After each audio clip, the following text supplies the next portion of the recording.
Hello everyone, this is Sarika Singh. Welcome to Adhyayan Adda. हम यहाँ पर जुड़ रहे हैं अपने डीएसएसबी टीजीटी कंप्यूटर साइंस के लेक्चर के लिए।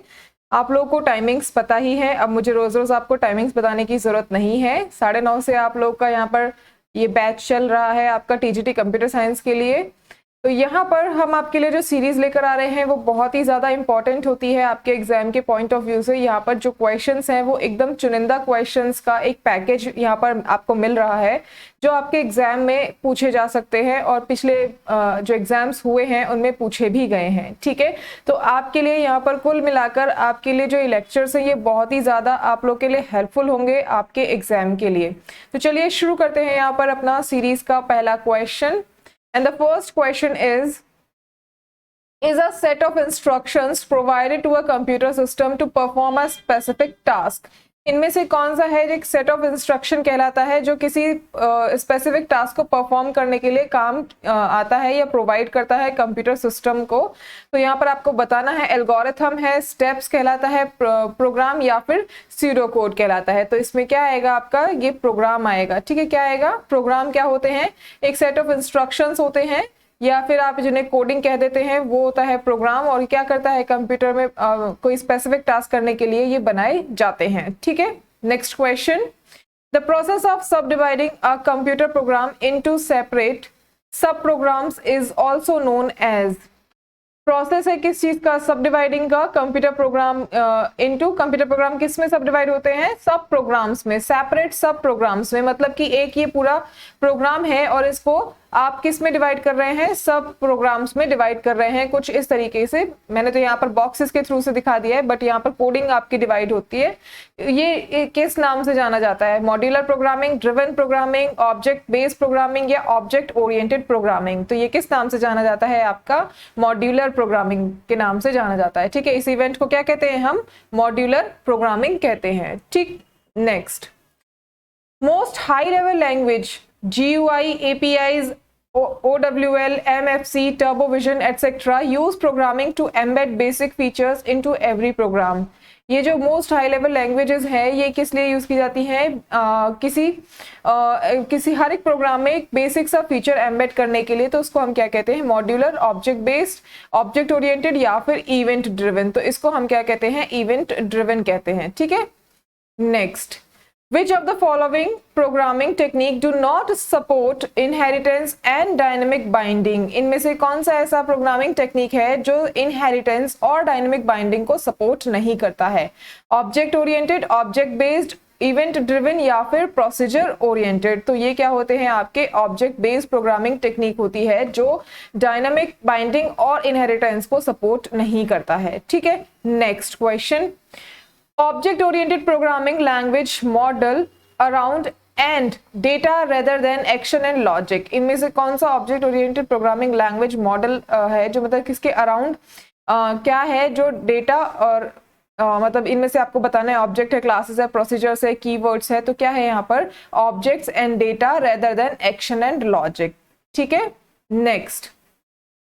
Visual Basic and Delphi are the most popular system for Windows। तो इनमें से कौन से हैं यहाँ पर, कौन से मोस्ट टू पॉपुलर सिस्टम्स हैं, CAD, POP, RAD या OOP। तो इसमें कौन सा है आपका RAD। ठीक है, next question.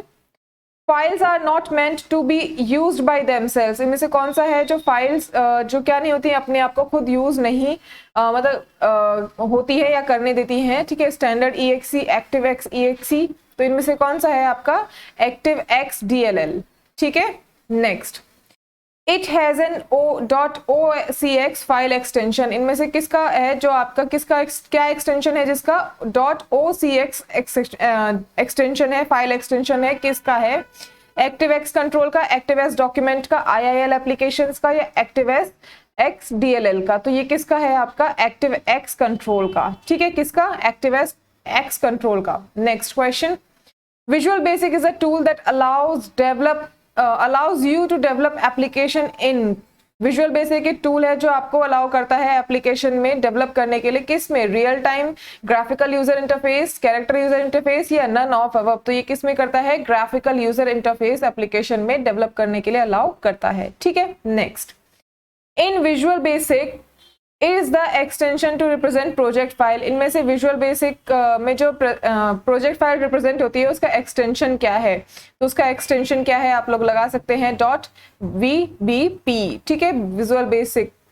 Next, is used for finding out about objects, properties and methods। इनमें से कौन सा है जो यूज किया जाता है किसके लिए, फाइंडिंग आउट अबाउट ऑब्जेक्ट्स के प्रॉपर्टीज और मेथड्स के लिए। Form layout window, code editor window, object browser या नन ऑफ द अबव। तो इनमें से कौन सा है वो ऑब्जेक्ट ब्राउजर है। Next question, in visual Basic अब variable name can not be more than, कितने कैरेक्टर से ज्यादा नहीं हो सकता है, तो वो क्या है, आप कितना है आपका 255 कैरेक्टर से ज्यादा नहीं हो सकता है, ठीक है। Next, the variable that does not change the value during execution of program is, वो वेरिएबल जो चेंज नहीं कर सकता है अपनी वैल्यू को, कब, प्रोग्राम के एग्जीक्यूशन के दौरान, तो वो उसको हम क्या कहते हैं, उसको हम कांस्टेंट कहते हैं। जो कांस्टेंट है वो कांस्टेंट ही रहेगा, ठीक है, वो अपनी वैल्यू को ना एग्जीक्यूशन के दौरान चेंज करेगा और ना ही प्रोग्रामिंग के दौरान। Next, the function procedures are by default, function procedures कैसे होते हैं, पब्लिक होते हैं, प्राइवेट होते हैं,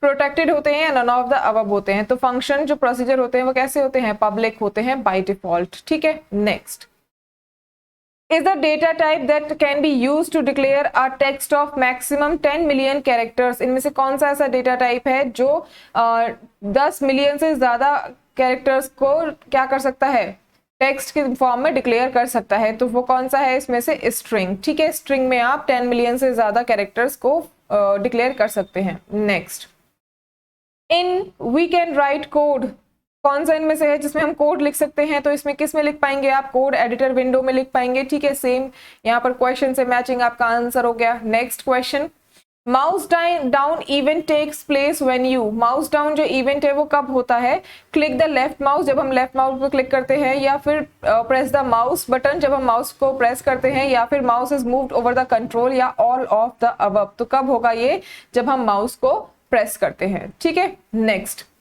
इन there is no need to declare a variable before using it, इनमें से कौन सा है जो जिसको वेरिएबल मतलब पहले वेरिएबल डिक्लेयर करने की जरूरत नहीं होती है। Implicit declaration, explicit declaration, option declaration, option explicit या फिर जनरल डिक्लेरेशन, तो इसमें कौन सा है, implicit declaration.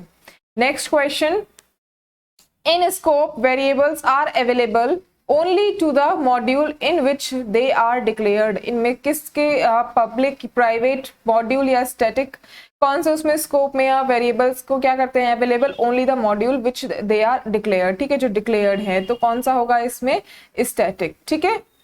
Next and last question आज की सीरीज का, control provides all standard dialog boxes in to the VB form, इनमें से कौन सा है जो क्या करता है, control provides all standard dialog boxes into VB form, dialog boxes को वीबी फॉर्म में प्रोवाइड करता है, तो वो common dialog, rich text box, input box या फिर ऑल ऑफ द अबव, ठीक है। तो कौन सा होगा इसमें, कॉमन डायलॉग, ठीक है। कॉमन डायलॉग क्या करेगा, common dialog control provides all standard dialog boxes into VB form.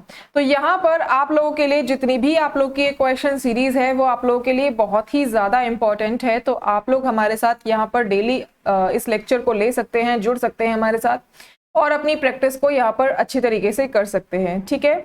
हो सकता है यहाँ पर आपको कंटेंट ना मिले, लेकिन आप लोगों को कंटेंट की जरूरत नहीं है अब, क्योंकि अब यहाँ पर प्रैक्टिस का टाइम है, तो आप लोग को प्रैक्टिस करना है, क्योंकि एग्जाम आ ही चुका है, तो अब कंटेंट पढ़ाने का टाइम नहीं है, क्वेश्चन के थ्रू ही हम कंटेंट को समझते चले जाएंगे, ठीक है। चलिए, thank you so much everyone, आप लोग यहाँ पर मेरे साथ जुड़ते रहिए यहाँ पर, और बाकी लोगों को भी यहाँ पर बोलिए कि आप लोग हमारे साथ कनेक्ट हो पाएं, शेयर कीजिए, वीडियोस को लाइक कीजिए, और अगर आप चैनल पे नए हैं तो चैनल को सब्सक्राइब करना बिल्कुल मत भूलिएगा, ताकि आप लोगों को इसी तरह की वीडियोस और अच्छी तरीके से आप लोगों को मिलती रहें।